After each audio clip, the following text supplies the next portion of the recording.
my knowledge about Bigfoot is pretty basic. I'm in Germany, of course, we heard about Bigfoot. We don't have Bigfoot stories over here. We don't have sightings, stuff like that here in Germany. What's it like in Illinois? Illinois at one time, up until about, I want to say 7 or 8 years ago, in the United States was rated as number 4 as the most eyewitness sightings in the entire United States. Uh, California was number 1, Washington was number 2, Oregon was number 3, and Illinois was number 4. And now we've been bumped into like 5 or 6, because now Ohio's getting a lot of sightings. But we have a lot of sightings here, not far from my house, actually. I can drive 10 to 15 minutes from where I live, and I have activity. And I have it close, and I've had personal encounters. I've seen them. I've had rocks thrown at me, sticks thrown at me. I was pushed through my tent, rolled over, actually. I was on my side in this little alpine tent, just a one-man tent. So when you lay on your back, one arm touches the front wall and your left arm touches the right wall of the tent. And so I was laying on my side, and I got something reach through. I heard it walk up middle of the night and reach through the tent wall, push through the tent wall. I felt what it felt like a hand push up against my back and roll me onto my stomach.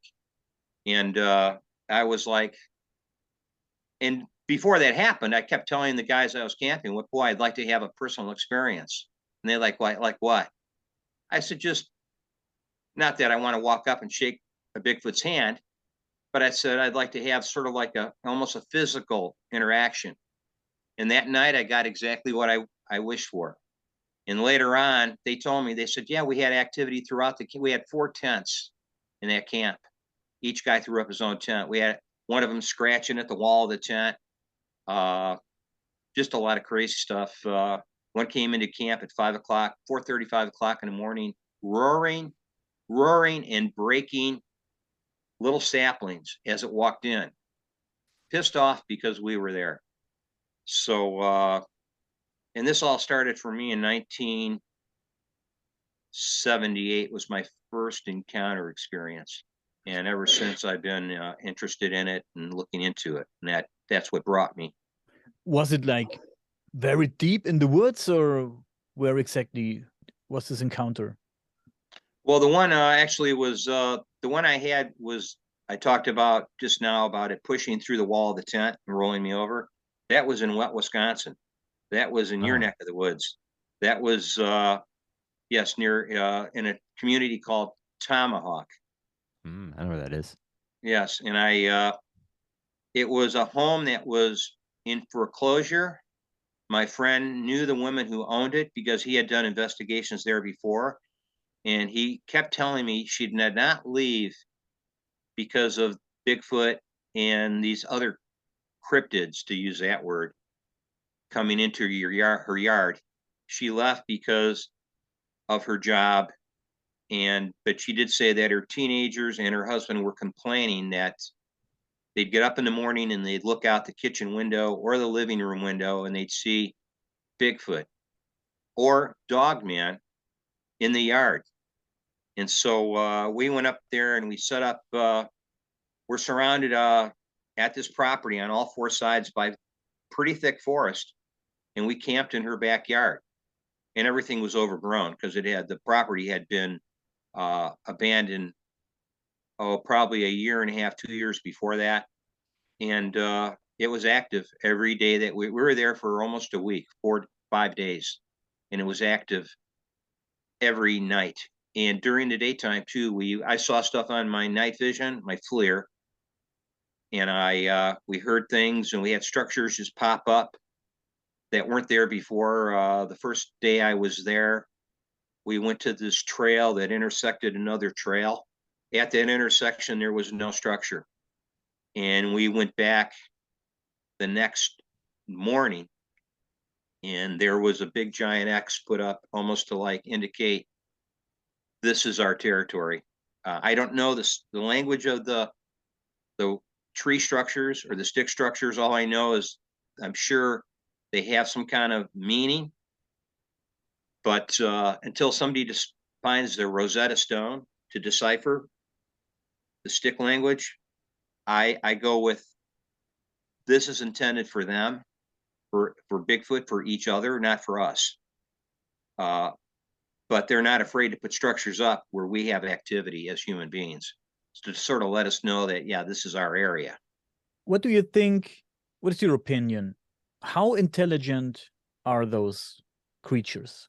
You told me about they put up those structures to signalize that you're not welcome. Seems like they're, yeah, intelligent.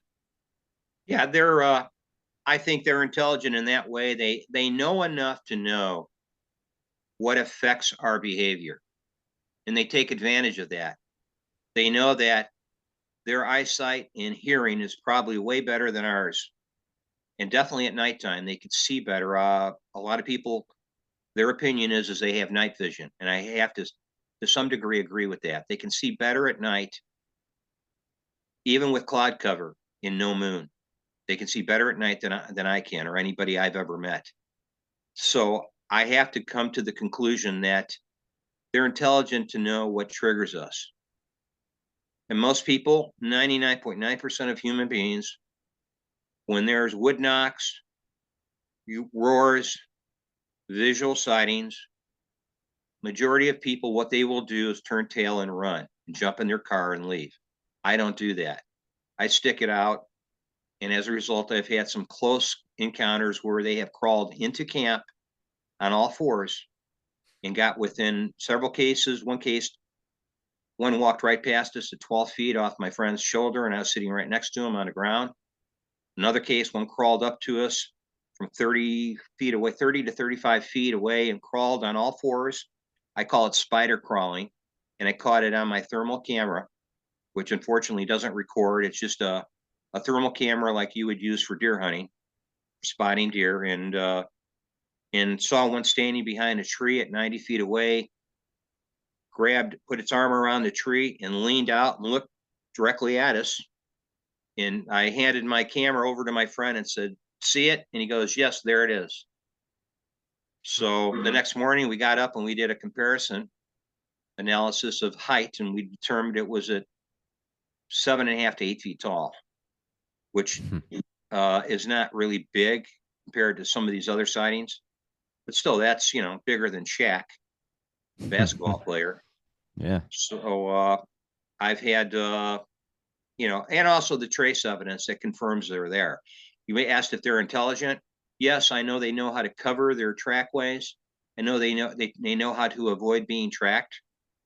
And all the bullshit and nonsense, I'm sorry to have to use those words, that you see on YouTube about all these other Bigfoot channels that, oh, you can't track Bigfoot. Bigfoot, they'll come to you. If you want to see Bigfoot, just set up a camp and they'll come into camp. That's the only way you'll ever see them. Well, I'm sorry to disagree. That is one way you can see them, but you can track them. You can, if you know how to track, you can find their trace evidence and you can follow it. And I've done that on a couple occasions, and I've been bluff charged, for lack of a better term, where they just charge up, crash through the brush, and just stop short of you being able to see them. And they'll just stick behind that tree line. And I've had this happen on a couple occasions to me. And so they're sort of letting you know, hey, don't come any farther. So I don't try to push too many buttons, but I know how far I can go. And I had a friend contact me not just the other day and tell me that he was being followed out. Him and his wife were being followed out of an area in Florida by, he believes, more than one individual. And it was scaring his wife. So he turned around and he went right back to where he heard them following him. And he went back to force them to stop or to intimidate them. And he said, he got a 6 foot or 7 foot long branch thrown at him from out of a tree, from up in a tree, and it knocked him over. And he's a big guy. He's bigger than I am. It knocked him over. He was going back, and I've done it myself. I've had sticks and little rocks and stuff thrown at me.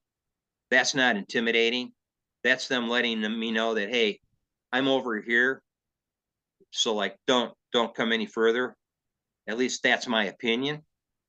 And that's happened on several occasions to me. And I just, I see the stick work, signs, woodwork, and see the confirmation that they're there. And then I'll follow it. And in one case, like I said, in several cases, I've had rocks thrown at me. And then if I continue, in one case, I said, hell with the rock being thrown at me. And I continue to walk toward where I thought the rock was thrown from. And I got a big, loud wood knock, like I'm right here. And I just, hey, I hear you. I'm not here to bother you. Didn't mean to bother you. I try to let them know that, you know, I'm not a threat. So, but they are very intelligent. People say, well, they know what guns are. I believe they do. They've probably been shot at so many times. I think they definitely know what a gun is. There's a theory out there too where there are some sightings of Bigfoot and they see lights in the sky. Right? There's even you said that someone even tried to shoot at this thing. I heard a story that someone shot at it and it disappeared right when it shot, like just mystified. Mm-hmm. Yeah, I was even thinking about even vortexes or portals that they may be even traveling in and out through where they can just appear and disappear into. I was just wondering if you have personally heard of any of those theories. Yes, I have. Ad infinitum, to the point where their disappearing act they play. I have my opinion of how they do that. And I don't think it's paranormal or a phenomena that people like to relate to and say it's a portal or they walked into another dimension and disappeared. You know, after I saw him on thermal vision crawling like a spider, 1.5 feet off the ground, the back of this creature was 1.5 feet, not even 18 inches, maybe 16, 15 inches off the ground, and had its arms and legs splayed out and crawling like a spider. And when I saw this, it made total sense to me. I said, oh, all they have to do, and I've had them drop out of trees like a sack of concrete and hit on the ground. I was walking with my wife down a trail one day and we heard this kaplash. And I looked up in the tree and I just saw a streak. It was so fast. And when it hit the ground, it would kaplop. And I wasn't about to go over there to look. I think they can drop down so quickly, and their speed is so phenomenal that if you weren't aware or used to it, the first thing you would say is, "Oh, they disappeared. They went invisible. They cloaked." That's all the malarkey I see on the internet, YouTube, Facebook. Oh, they disappeared. They walk into a portal. I have no evidence to support that. I think I had one friend who was surrounded by my Native American friend who I started doing research in my area with years ago. He said, Don, nine or 10 of them popped out from, he says, I was in the trees. He was in a clearing, but it was surrounded by trees. And one of his, I think it was his son-in-law, said, hey, could you do a vocalization? Can you do a call? And he goes, okay. So he did a pretty convincing Bigfoot call. And he says the next thing he knew, it was like he was at the ape house at the zoo. He said they came out of everywhere and he was surrounded by 8 or 9 of them. And they all sounded like chimpanzees and making all sorts of like ape-like sounds. And I said, where did they come from? He says, I guarantee you, I did not see them. All I can say is they were in the tall undergrowth or be hiding behind trees. And he says, all of a sudden you could see them moving from tree to tree and popping up. And I said, where were they? He says, they were in a circle around me. And he says, and when we decided to leave and walk out of there, he says, the guy was with, well, actually it was 2 people that he was with. The 2 guys started to run. And he said, don't run, let's just walk out. And they followed him. They guided him out. They walked with him. He said you could see him on the left or your right walking from tree to tree alongside them. So I camped in this area several times overnight. And every night, one night in particular, one crawled into camp. Another night, a second one crawled into camp. Another time, one of those nights this went on from 11 o'clock at night, 10, 11 o'clock at night till about 3 in the morning, constant throwing stuff at us, nonstop, just like they were the juveniles, just having fun, wanting to irritate the hell out of us.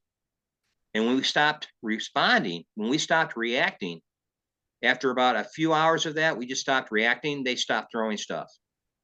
So I think they're trying to get a reaction out of us. At least that's my opinion. Do you think they are curious about us humans? Do you think they maybe care about how we live and what we do, or do they just come close to us to scare us off and keep us away from maybe where they live or something like that? My opinion on that is based on my own observations and my own field studies, that the ones that are curious and habitually come in to create trouble, cause disturbances, are the teenagers and are the subadults, the teenagers, and even the toddlers will sneak into camp. I think the males and the females, the full-grown adults, they're sitting back 200-300 yards away watching this occur, and they're watching the juveniles and the young ones come into camp.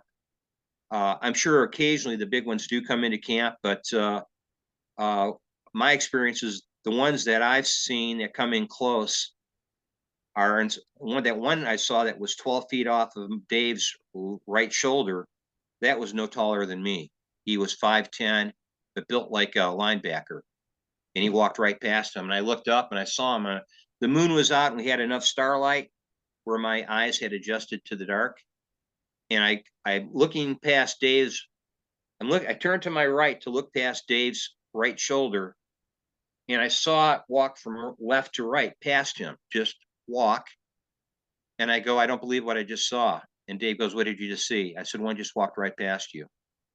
And he goes, what did it look like? I said, it looked like a guy wearing football pads. I mean, was thick from front to back, from chest to back, was thick. I said, but he wasn't any taller than you or I. And I would consider that a teenager. And I think they are intelligent enough. I think after they get rid of that curiosity, by the time they become full-grown adults, they sit back and they let the young members of their clan or their family group interact with us. They don't have a need to. That's just my opinion. But I think their curiosity is what has created so many of these eyewitness sightings. Sitting in the middle of the forest in the winter or fall or spring, doing what I call a cold camp, no fires, no lights, and just sitting there, find a spot in the forest where there's a big log on the ground and you just use that as a backrest and sit down. I've had so much success doing that, creating their curiosity to the point where they just have to come in and see, who are these humans without flashlights, without the technology, sitting there without a fire? I mean, a fire helps, but the problem with a fire is it throws so much light out that they say just beyond the perimeter of the light thrown by a fire. So I have a problem with having a fire. You can't see as well. So I have more success in a cold camp. In fact, my first encounter in 1979 was when my campfire burned out. And I believe 2 to 3 of them come in on me. And I was just by myself camping in the mountains of New Mexico. And that was that's what started this journey. 1979 started the whole journey. I was like, what's with Bigfoot? What is this thing called Bigfoot? And here I am still doing it today. I have seen this video, which is blown up on YouTube and on TikTok also, where those, I think, 2 guys claim to have recorded a communication between them and Bigfoots. Have you heard it? Yes, the Sierra Sounds. Yeah, That's called the Sierra Sounds. Yes, it's by it's called the Barry and Moorhead tapes. Ron Moorhead and this other gentleman named I forget his first name. His last name was Barry, but they recorded it in the Sierras in I believe that was Northern California.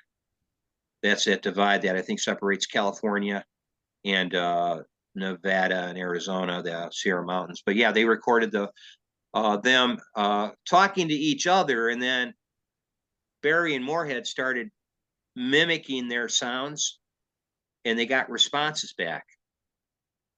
Yeah, that's to me. I've heard similar things. I have recorded some vocalizations they do that are. One was it started out like a wolf howl and ended like an owl. And then 15, 20 minutes before that, it sounded like a 500-pound female opera singer going la, la, la, la, la.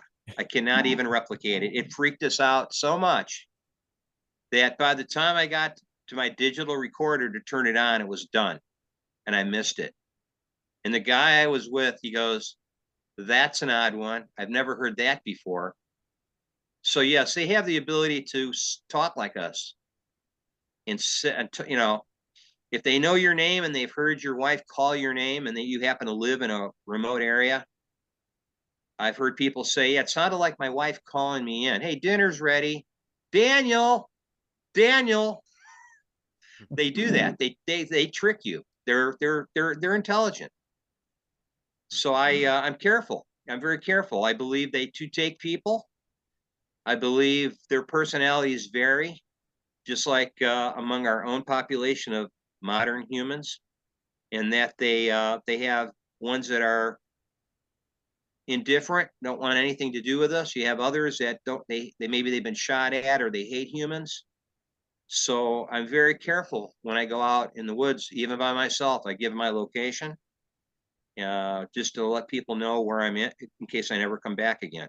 So I believe they're not these friendly forest beings that will hug you, and they're not the Wookiees like from Star Wars. You ever heard of John Two Birds, who is a elder Native American that he has experienced with Bigfoot, and he has his own stories, and he actually has a personal story about Billy Meyer too. That's kind of intriguing. But again, he's got videos. They're like filmed back in the 80s, but very detailed descriptions of what he's seen and what he's witnessed, and techniques of how to track track Bigfoot. And it's very interesting, the interview that I saw of his. I was Yeah, just Jonathan curious. Two Birds. I knew about his information. Oh God, back in 2008 or 2009. Okay. And Meyer was questioned about that. Did you ever meet Jonathan Two Birds? And he said, according to his recollection, he doesn't remember meeting him. So I think some of his information is correct. I think Billy and Patan, I believe it was Ascot and Menara, or Ascot and Subjasi, did go to Arizona, but I think they met with the Hopi elders. They didn't meet with Jonathan Two Birds. I think Jonathan Two Birds' information is secondhand, and I'm careful about that because he has said some things that are not true. And again, I go based on the information regarding the Figo information. His Sure. information is a little, it's on the fringe, and I think it's been stretched out of reality. It's not really, not all of it is true. Sure. I think Jonathan Two Bird has some valid information. He has some other stuff. He has mixed some bullshit with the truth, and without and I have to look at his polygamy and say, well, what kind of person was this? And the information I'm getting is he was not this forthright Indian medicine man. Now you have to understand, I have a few Native American friends, and they say, and they always tell me this. People like to say because you're Native American that you're somehow you're super honest, and everything that issues forth out of your mouth is unquestionable, and you're truthful, and you're like almost a guru status. And he Hmm. says, no, Native Americans are just like anybody else. They're prone to lying, disinformation, Hmm. bullshitting. He says a lot of them take their status as Native Americans and they try to use it to take advantage of people. So Native Americans are like anybody else. They're prone to. My one friend says they think I'm this super incredible tracker. I'm just a Native American.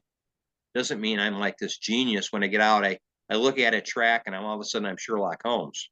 He says it's not like that at all. So I question Jonathan Two Bird's information. I think they did visit the Hopi elders in Arizona, in Sedona, I believe it was. And I think he got a hold of this information and he somehow added to it to make himself look bigger than he really is. And it was when that information was questioned, Billy was asked about it. He said, no, I never met the gentleman. Billy has a pretty good memory. At 70, my memory's not that greatest, but I can remember what happened. You know, I'm pretty accurate. Either I know or I don't know. Mhm. So yeah, that's what I feel of Jonathan Two Birds, and I think I sent a link to you about that a while back regarding Okay. Figo's information regarding him. So that's Yeah, all I I'm can just go with. curious. I mean, and there are, you know, some people say yes, the Star People. You know, a lot of Native Americans have stories about the Star People. Hmm. Their term for the foreigners from off planet, extraterrestrials from another star system, interacting with The them. Kachina dolls. Kachina dolls, yes. Yeah. And they talk about that and even talk about stories about Bigfoot and how Bigfoot has saved them. I had a story about Wounded Knee, Hmm. the Wounded Knee that happened, I believe, in the late '60s or early '70s, where in the Dakotas they took a stand and took over a grocery store and some other places on the res, and the FBI were forced to come in, and there was a standoff. I heard during that, I believe it was during that, either that Wounded Knee or the original Wounded Knee, where they were starved out, and many of them in Crazy Horse froze during a terrible winter. There was a segment of Native Americans that were guided out by a Bigfoot. It said, well, it basically showed up. My Native American friend told me the story. I can't verify it or confirm it, but he says a Bigfoot showed up near the res while they were basically genociding these Native Americans, killing them, and showed up and waved to these Native Americans, follow me. And he took them to a place they were safe, somewhere in the Black Hills. And they were able to wait out this alleged, well, this wasn't alleged, it was an actual massacre. I believe that was the original Wounded Knee. The second Wounded Knee, that was a different story. But he said Bigfoot have worked in cooperation with their people before. So I assume these are the Bigfoot that are the good ones, is all I can assume.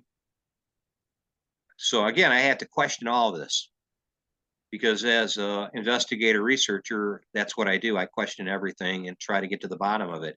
I just don't take it as fact just because somebody relayed a story. I would be doing an injustice by.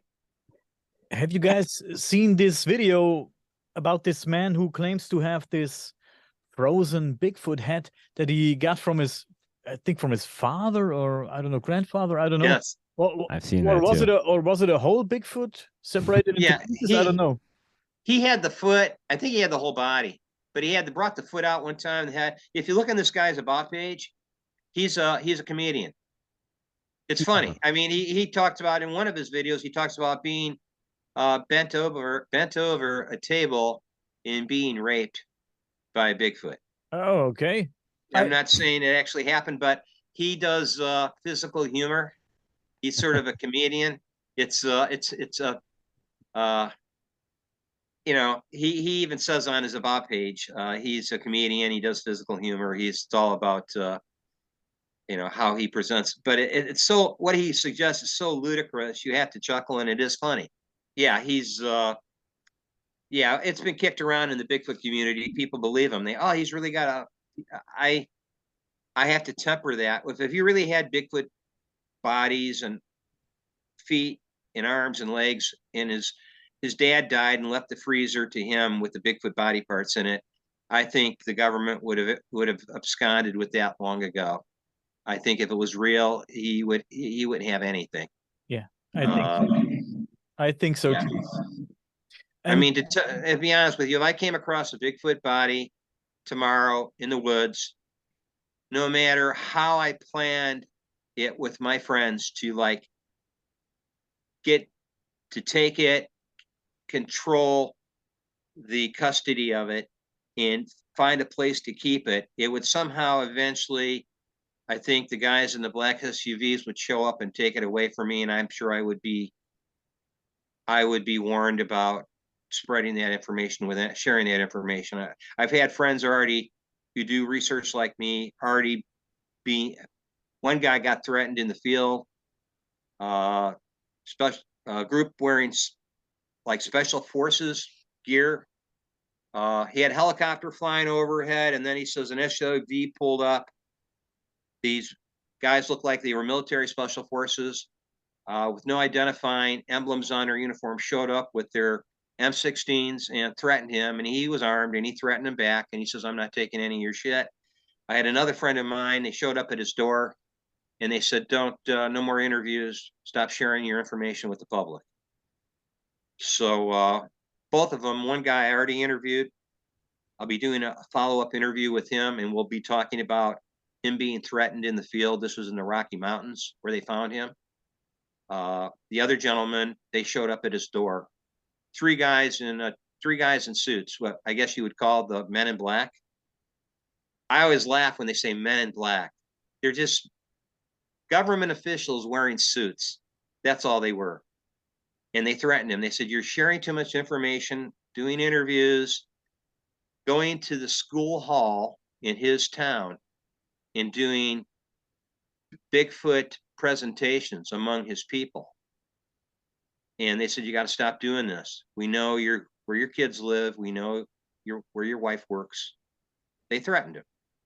So, you know, and I've been found in the field too. I had the DNR, Department of Natural Resources, somehow find me in the middle of nowhere. I don't know how the hell they did it.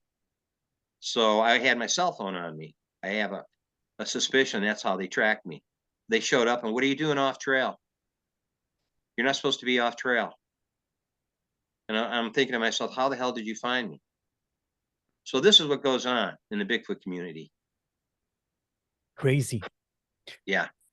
To be honest, when I first saw this video with the Bigfoot head, with the frozen Bigfoot head, I was thinking this somehow looks like a head from I don't know, a bison or something like that. Like if you cut the nose off a little bit and maybe sew the skin back into place, it could be a bison head. That's yeah, he does a lot of that parody, I call it. It's a type of humor where he tries to, it's so beyond the norm that you have to laugh at it. But if you his comedy is funny, but he also muddies the water for people that are seriously looking into this. They come across his YouTube channel and they think this is a real deal. And I'm like, yeah, that's why we have people that are out there pretending they have Bigfoot on their video. And it's just a shadow of a tree because the sun's at the 3 o'clock position in the afternoon. I've had people come and tell me in my own video. One woman contacted me and said, I have 5 Bigfoot, three little ones sitting at the base of a tree, and the adult was like 30 feet away on the edge of the frame, standing there watching the 3 young ones. There were 4 of them. And I looked at it, I put it up on my TV screen and looked at it, and I saw nothing. It was all pareidolia. But people want to convince you that you have something because they want you to run with it, and they want to be part of that. They want to say, well, hey, you know, I found that information for this guy. He didn't know he shot Bigfoot on video, but I found it because I used a magnifying glass, and there they were. And every time I'm contacted and told this, I have to debunk it. I have to look at it and say, that's not true. Why do people do this? Because that's human nature. Mhm. Everybody wants to have 15 minutes of fame. It's sort of like the story, what is it, the emperor who wears no clothes, that Chinese story. It's based on that. And people, I know guys that started doing research that are running with this. They're like, oh, they caught Bigfoot in the background of my picture. And oh, great, I'll just put it up there and say, my subscriber found Bigfoot in the back of this image on my video. And they run with it without scrubbing through it and looking at it closer. And every image that I've been told I have of Bigfoot, nope, nothing. Ain't no Bigfoot. It's like looking at the clouds and seeing an elephant. You know, it's just, the human mind is a funny thing. That's true. That's true for sure. Maybe let's end this episode with the craziest Bigfoot story that you ever heard. What would it be? The craziest Bigfoot story I ever heard. It would have to be, and are you talking about a true story, a real story, or just a made up, a fake story? Because there's several of them. If it's Real. if We it's want the real stuff. we like the The real real stuff, stuff. yeah. Probably the strangest story I ever heard, which is, I believe it is real. It came from a woman who has had, she died several years ago. Her name is Bobby Short. And Bobby Short was a Bigfoot researcher, and she drove all over the United States and would have Bigfoot experiences where she actually saw Bigfoot. She was just very curious. And she did what they call goat packing. She'd get one or two of these goats, and she'd put her backpacks or her packs on the goats and let them do all the hard work, and then she would walk up into the mountains and then set up camp. She went up to the ridge of this mountain overlooking a river, and the river sort of curved around the base of the mountain, and she was looking down at this river, and it wasn't like a huge mountain. I want to say it's more of a foothill. And she's looking down, and she saw in a distance, coming around the bend of the river, she saw something floating.